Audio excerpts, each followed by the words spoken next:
heureuse année à toutes. Je vous souhaite une année de bonheur, une année de paix, une année de joie et surtout une année de découverte, de redécouverte et de renouvellement de soi, une année de développement personnel et surtout une année pleine d'amour. Amour pour nos sœurs, amour pour nos mères, amour pour nos filles et surtout amour pour nos amis. Bonjour, je suis Georges et aujourd'hui je suis devant vous pour parler, pour discuter de sujets qui me tiennent à cœur. Alors pour la petite histoire, j'ai une amie qui vient de donner naissance à une magnifique petite fille et malheureusement à cause de la Covid, on n'a pas pu se rendre à l'hôpital pour la voir.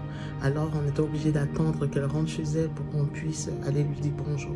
Et pendant que nous y étions, sa grande sœur est venue rendre visite également. Elle non plus n'a pas pu être à l'hôpital, d'accord. Et pendant que nous étions là, à manger, à rire, à féliciter la dame, et sa grande sœur qui se lève. Quand j'y pense, je suis encore. Alors la grande sœur qui se lève et puis qui pose la question. Alors tu as accouché par césarienne, tu n'as pas pu pousser. Et lorsque on demandera qui est une vraie femme, tu lèveras aussi les mains. Oh mon Dieu, j'étais choquée. J'étais... Ouf. Je bouillonnais de l'intérieur, d'accord? Je bouillonnais de l'intérieur au point où... mon amie qui me connaît, elle me fait signe, me demander, écoute, c'est ma grande sœur, j'ai pas envie que tu fasses quelque chose. Alors pour me ressaisir, je suis sortie prendre de l'air. Mais là, je me pose la question, c'est quoi une vraie femme? C'est quoi, qu'est-ce qu'on appelle une vraie femme? Parce que pour ce que je sais, d'accord, sur cette terre, nous sommes soit des femelles, soit des mâles, d'accord? Et la femelle humaine, et elle est appelée femme, ok? Alors moi je me pose la question de savoir à quel moment on devient une vraie femme et à quel moment on ne l'est pas, d'accord? Alors je pense qu'elle aurait simplement pu être reconnaissante que sa sœur soit en vie avec le bébé, d'accord, plutôt que de lui dire, de lui demander, si on demande les vraies femmes, tu vas aussi le doigt, c'est inapproprié, sincèrement, c'est inapproprié, parce qu'en disant ça à une femme, comment veux-tu qu'elle se sente? Comment veux-tu qu'elle puisse regarder son bébé? Comment veux-tu qu'elle puisse se considérer elle-même? Dire quoi, je suis une vraie femme, non, je ne suis pas une vraie femme, parce qu'elle a accouché par césarienne. Et pour l'histoire, l'enfant était de travers, d'accord? Donc, même si elle devrait pousser, comment l'enfant allait sortir? Comment l'enfant allait sortir? Souvent, il faut réfléchir, d'accord? La Bible dit, tourne la langue 7 fois avant de dire des choses. Simplement réfléchis. Pense aux circonstances, demande, pose des questions si tu ne comprends pas la situation avant de pouvoir sortir des choses pareilles.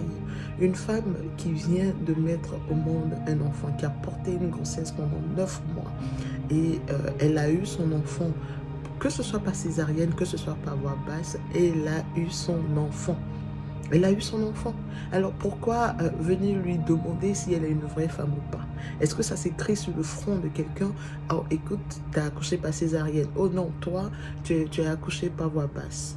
Imaginez-vous, d'accord? Une femme qui a eu le bonheur, qui a eu la chance d'être enceinte. Elle n'est pas considérée une vraie femme parce qu'elle a accouché par césarienne. Alors que dira-t-elle? Je parle à cette personne, à cette dame.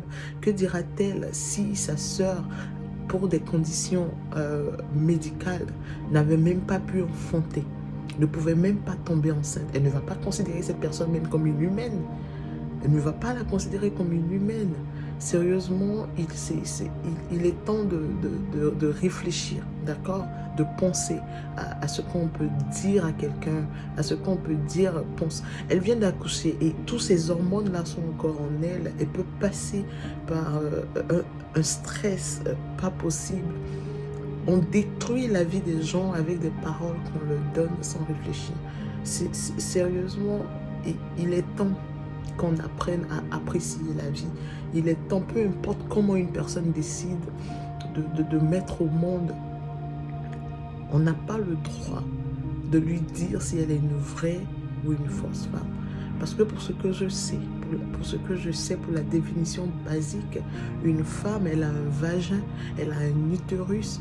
Alors, si on te demande, si jamais être une femme part au-delà de la, c'est-à-dire si être une femme, c'est pousser parce que tu veux prouver que tu es une femme pendant que ta vie est en danger, alors là, je suis vraiment désolée pour ces femmes à qui cette mentalité a été inculquée et qui ont perdu la vie parce qu'elles ont voulu prouver qu'elles étaient une femme, et qu'elles étaient femmes plutôt, et qui ont mis en danger la vie de leurs enfants. Alors aujourd'hui, je vous prie de réfléchir à ça. Je vous prie de penser à ça et de renouveler nos esprits critiques, d'accord? De renouveler nos esprits critiques, de prendre en considération la situation médicale, la situation mentale des gens avant de sortir certaines choses qui pourraient blesser, certaines choses qui pourraient détruire, certaines choses. La dépression est réelle, mesdames, d'accord? La dépression, c'est quelque chose qui est réel. Les maladies mentales, elles sont réelles. Alors je vous prie de bien veiller sur ce qu'on dit avant de pouvoir les sortir. Merci de m'avoir écouté et puis j'espère qu'en tant que femme, on ne va pas se limiter.